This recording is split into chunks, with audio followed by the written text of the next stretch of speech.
Assalamualaikum warahmatullahi wabarakatuh.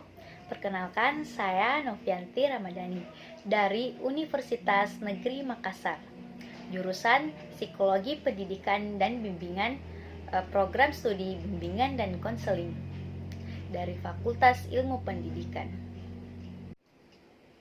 Saya akan menjelaskan salah satu pendekatan dalam konseling kelompok, yaitu Cognitive Behavior Therapy.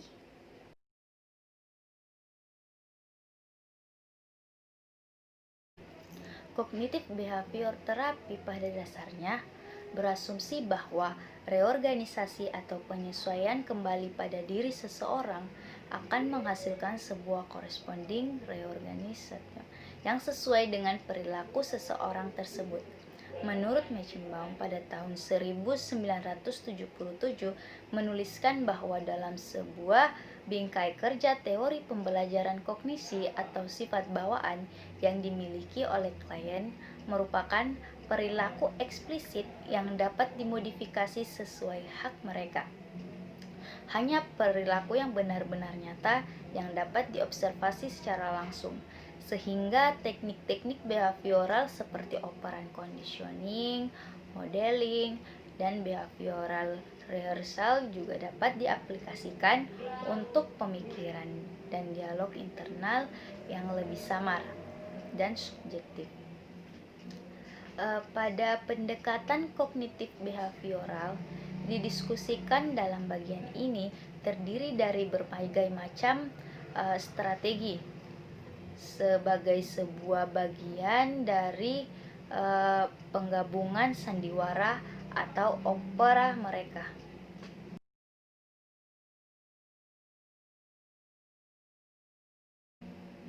Rasional emotif behavior therapy didasarkan pada asumsi bahwa manusia dilahirkan dengan potensi pemikiran yang rasional maupun lurus serta pemikiran yang irasional atau melenceng. Manusia memiliki predisposisi untuk self-preservation, berbahagia, berpikir, verbalisasi, mencintai, komunikasi dengan orang lain, dan bertumbuh serta mengaktualisasikan diri. Manusia juga memiliki kecenderungan untuk merusak diri, menghindari pemikiran, penangguhan, pengulangan kesalahan yang terus dilakukan, tahayul, intoleransi, perfeksionisme, dan menyalahkan diri. Dengan memukul rata bahwa manusia dapat berbuat salah, RIBT berusaha membantu manusia agar menerima diri mereka sendiri sebagai makhluk yang akan terus membuat kesalahan. Namun pada saat bersamaan belajar hidup lebih damai untuk dirinya sendiri.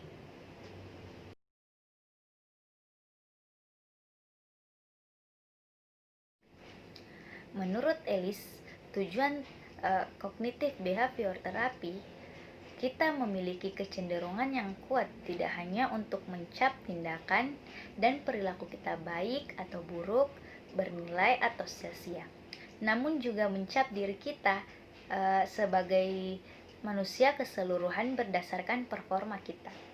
Penilaian tersebut merupakan satu dari banyak sumber utama gangguan emosional kita. Oleh karenanya, sebagian besar terapi kognitif behavior ini memiliki tujuan umum untuk mendidik klien. Bagaimana cara klien memisahkan evaluasi perilaku mereka dari evaluasi diri esensi dan totalitasnya. Dan bagaimana cara menerima diri dengan segala bentuk kekurangannya. Banyak jalan yang ditempuh dalam terapi rasional emotif behavior yang mengarah pada upaya klien meminimalisir gangguan emosi mereka dan perilaku mengalahkan diri dengan memahami filosofi hidup yang lebih realistis dan bisa dijalankan. Satu tujuan dasarnya ialah mengajari konseli mengubah perilaku dan emosi disfungsional mereka menjadi perilaku dan emosi yang sehat. Ellis menyatakan bahwa ada dua tujuan utama dari rasional emotif behavior therapy. Yang pertama yaitu membantu klien dalam proses mencapai penerimaan diri tanpa syarat. Dan yang kedua yaitu membantu klien dalam proses mencapai penerimaan tanpa syarat orang lain, serta bagaimana cara melihat keduanya berhubungan. Saat klien lebih mampu untuk menerima diri mereka sendiri, maka mereka cenderung tanpa syarat untuk menerima orang lain.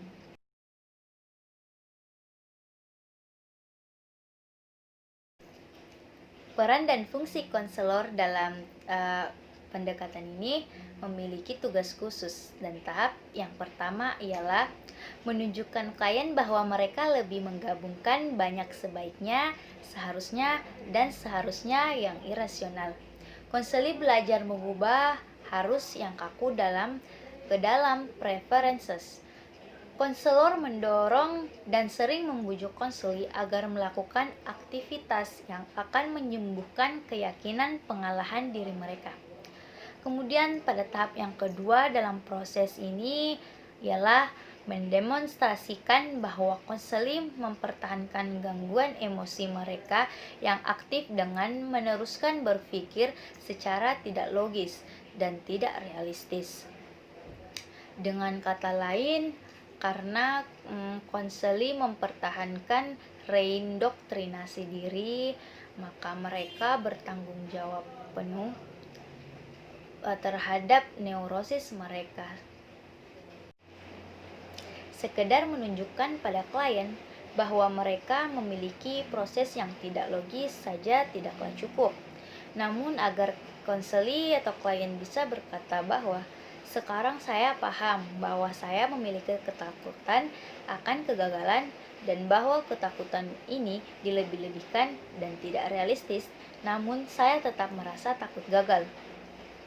Agar pemikiran konseli mengenali hal yang irasional, maka konselor melakukan tahap ketiga, yaitu membantu mereka untuk memodifikasi pemikiran dan mengabaikan gagasan irasional mereka. Konselor membantu konseli atau klien memahami lingkaran setan, proses menyalahkan diri sendiri, yang juga mengubah perilaku mengalahkan diri mereka. Tahap keempat dalam proses ini yaitu dengan menantang klien untuk mengembangkan filosofis hidup yang rasional sehingga di masa depan mereka mampu menghindari diri agar tidak menjadi korban keyakinan irasional yang lain. Menyelesaikan permasalahan atau gejala tertentu tidak menjamin bahwa ketakutan tidak logis yang baru tidak bakalan muncul.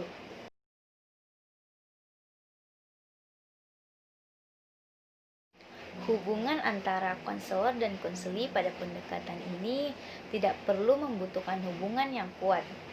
Sebagaimana dalam terapi person center yang dilakukan oleh Roger, para praktisi RIPT secara tanpa syarat menerima semua klien atau konseli dan juga mengajari mereka untuk tanpa syarat menerima orang lain dan diri mereka sendiri. Konseling dalam proses ini, konselor menunjukkan penerimaan penuh dengan menolak mengevaluasi konseli mereka sebagai seseorang sedang pada saat bersamaan berkeinginan untuk berhadapan dengan pemikiran salah konseli dan perilaku mereka yang bisa merusak.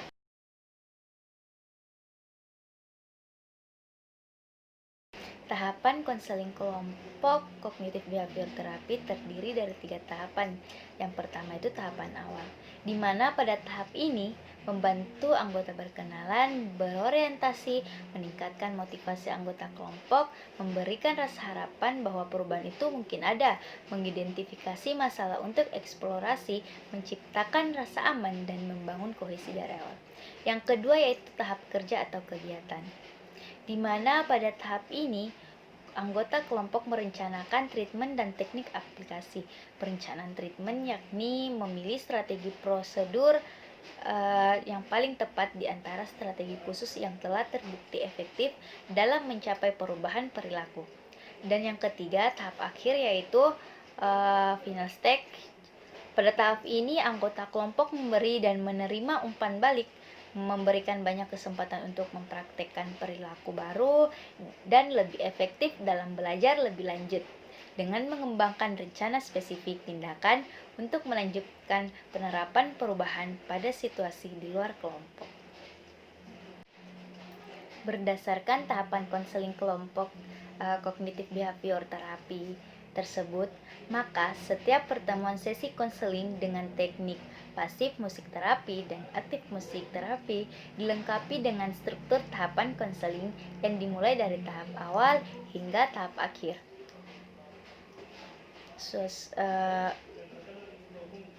Hal tersebut suasana hati masing-masing anggota kelompok, memberikan kesempatan pada anggota kelompok untuk menyampaikan hal-hal yang telah dipelajari dari sesi-sesi sebelumnya dan menyampaikan kemajuan yang telah dicapai oleh anggota kelompok.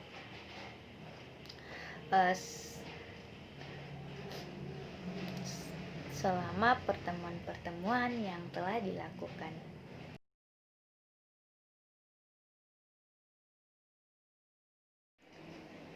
Teknik-teknik dalam kognitif behavior terapi.